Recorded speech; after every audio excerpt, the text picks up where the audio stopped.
Ancelotti viré, Florentino Pérez déclenche une révolution au Real Madrid. Vous êtes presque 100% à regarder mes vidéos sans abonner s'il vous plaît. Tempête à Madrid, Florentino Pérez limoge Carlo Ancelotti, la Casablanca en pleine crise. Partie 1, le communiqué qui a fait trembler l'Espagne.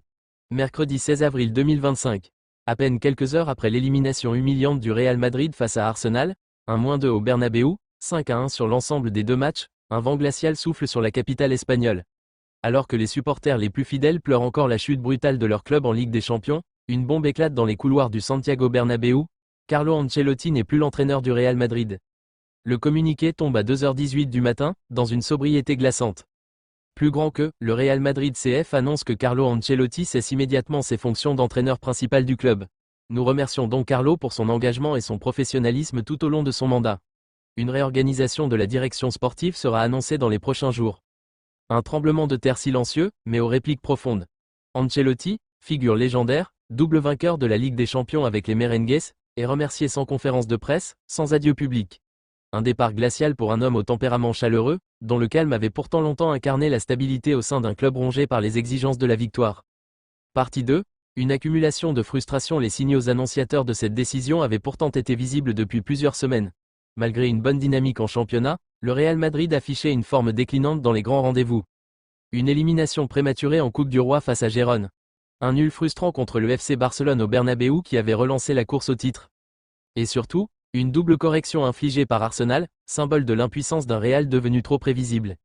En interne, Florentino Pérez, président emblématique mais aussi stratège impitoyable, fulminait.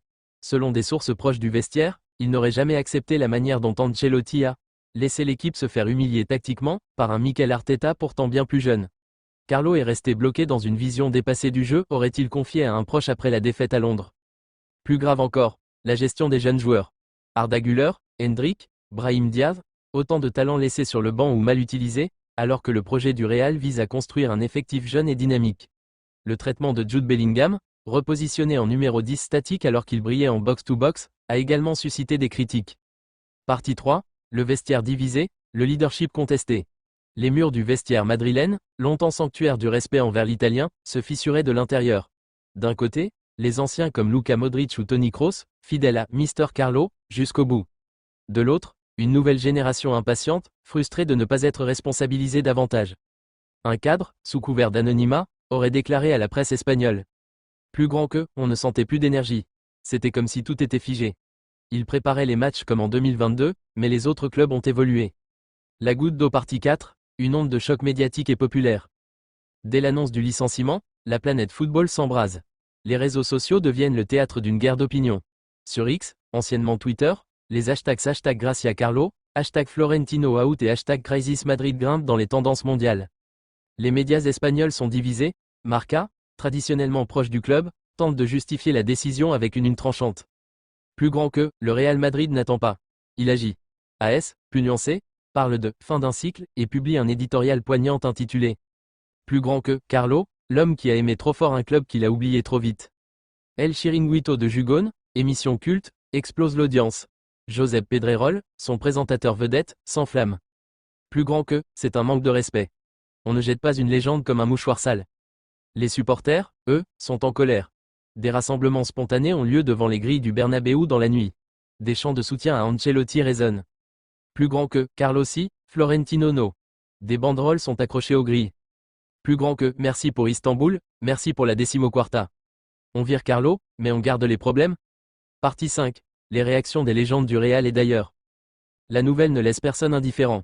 En quelques heures, les grandes figures du football s'expriment.